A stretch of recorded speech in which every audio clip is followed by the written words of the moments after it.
সর্বশেষ যে লোকটা জান্নাতে যাবে তাকে আল্লাহ তাআলা জাহান্নামের আগুনে পোড়াতে পোড়াতে ছাই বানিয়ে ফেলবে। আল্লাহ বলবেন, জিব্রাইল যাও একটু দেখো, একটা মাত্র সেজদা দিয়েছে আমাকে, এরকম কাউরে পাওয়া যায় কিনা। বাটি চালান দিয়ে দেখো পাওয়া যায় কিনা। খুঁজে খুঁজে কাউরে পাবে না। আল্লাহ বললেন আবার দেখো, খুঁজে খুঁজে একজনকে পাবে, সামান্য ইমানের ছিটে ফোঁটা তার অন্তরে ছিল। আল্লাহ বলবেন যেহেতু ছিটে ফোঁটা আছে, অনেক মায়ের খাইছে, ওকে বের করে জাহান্নাম থেকে বের করে একটা নির্ধারিত দূরত্বে রেখে দাও। রেখে দেয়া হবে, কিন্তু জাহান্নামের আগুনের লেলিহান শিখাতে তার গা ঝলসে যাবে।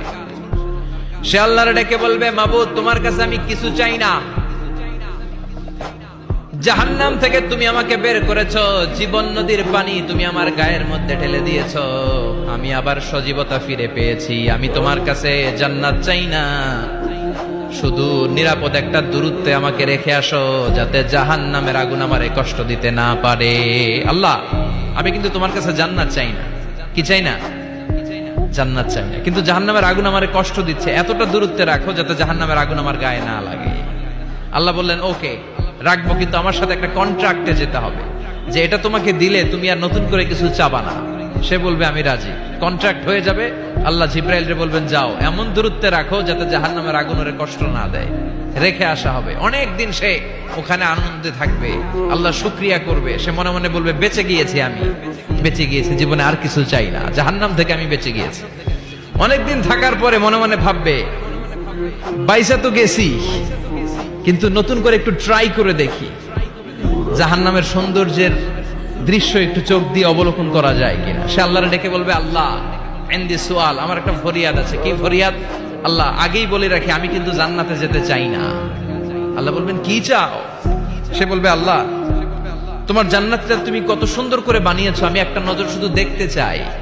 জান্নাতের দরজার সামনে নিয়ে যদি আমারে বসিয়ে রাখো, দ্যাটস ইনাফ, আর কিছু চাই না, শুধু জান্নাতের দরজার সামনে। আল্লাহ বললেন তুই না ওয়াদা করেছিস, তুই না চুক্তি করেছিস। সে বলবে আল্লাহ আমারে হতভাগা বানাইয়া তোমার কি লাভ? সুবহানাল্লাহ পড়েন। আমারে তুমি হতভাগা বানিও না। আল্লাহ বলে ঠিক আছে, আবার সিগনেচার কর যে জান্নাতের দরজার সামনে বসিয়ে দিলে আর কিছু চাবি না। সে সিগনেচার করে বলে আমি চাবো না। আল্লাহ বললেন জিব্রাইল বেচারারে ধরে জান্নাতের গেটের সামনে বসায় দে। এবার জান্নাতের গেটের সামনে বসে বসে জান্নাতের সৌন্দর্য দেখা শুরু করবে। সুবহানাল্লাহ। এমন সৌন্দর্য যেটা চোখ দিয়ে কেউ দেখে নাই, কান দিয়ে শোনে নাই। ওই সৌন্দর্য চোখে দেখে, কান দিয়ে আওয়াজ শুনে মাগার ভোগ করতে পারে না। অন্তরে জ্বালা আছে না নাই? এয়ার কন্ডিশনের রুমে ঢুকতে না পারলেও, এয়ার কন্ডিশনের রুমের দরজার বাইরে দাঁড়ালো, এয়ার কন্ডিশনের রুমের একটা ঠান্ডা বাতাস গায়ে লাগে না? কথা বলেন তো। ও যখন জান্নাতের দরজার সামনে দাঁড়াবে, ওর গায়েও এরকম জান্নাতের ঠান্ডা বাতাসের হিমেল ছোঁয়া গাটাকে শীতল করে দিবে। ওই শীতল হয়ে যাওয়ার পরে আর তো সহ্য হবে না, আবার আল্লাহরে ডাকবে। মনে মনে ভাববে আর একটু ট্রাই করি না, দোষ কি, আস্তে আস্তে অনেক দূর তো আগাইছি। সুবহানাল্লাহ কইবেন না? এবার আল্লাহরে বলবে আল্লাহ ইনদি সুআল, আল্লাহ তুমি যদি কোনো বিষয়ে নতুন করে ডিসিশন নাও, তোমারে জিজ্ঞেস করার মতো কি কেউ আছে? আল্লাহ বলেন না, আমি তো সব রাজার বড় রাজা, মহারাজা, আমার উপরে তো কারো কথা চলে না। ওই হতভাগা লোকটা বলবে আল্লাহ এত সুন্দর জান্নাত তুমি বানালাম, চোখ দিয়ে সৌন্দর্য দেখি, কান দিয়ে আওয়াজগুলো শুনি, হুর আর গেলমান হেঁটে বেড়ায়। এত সুন্দর জান্নাত চোখ দিয়ে দেখি, ঢুকতে পারি না, আমারে কষ্ট দিয়ে তোমার কি লাভ? ও আল্লাহ আমারে তুমি মাফ করে দাও, জান্নাতের চিপার মধ্যে এক কর্নারে তুমি একটু আমারে জায়গা করে দাও। আল্লাহ বলবেন ওয়াই হাক ইবনা আদম, তোর ধ্বংস হোক হে আদম জাত, মা আগদারাকা, তোর চেয়ে বড় গাদ্দার আমি আমার সৃষ্টিকুলে কাউরে দেখি নাই। কারণ তুই আমার সাথে চুক্তি করিস আর চুক্তি ভঙ্গ করিস। আল্লাহর রহমতের দরিয়ায় তখন জোশ খেলে যাবে। ওর আকুতি মিনতি চাহনি আল্লাহর রহমতের দরিয়ার মধ্যে জোশ লাগিয়ে দিবে। আল্লাহর দয়া হয়ে যাবে, মায়া হয়ে যাবে। আল্লাহ বলবেন ঠিক আছে জান্নাতে যা।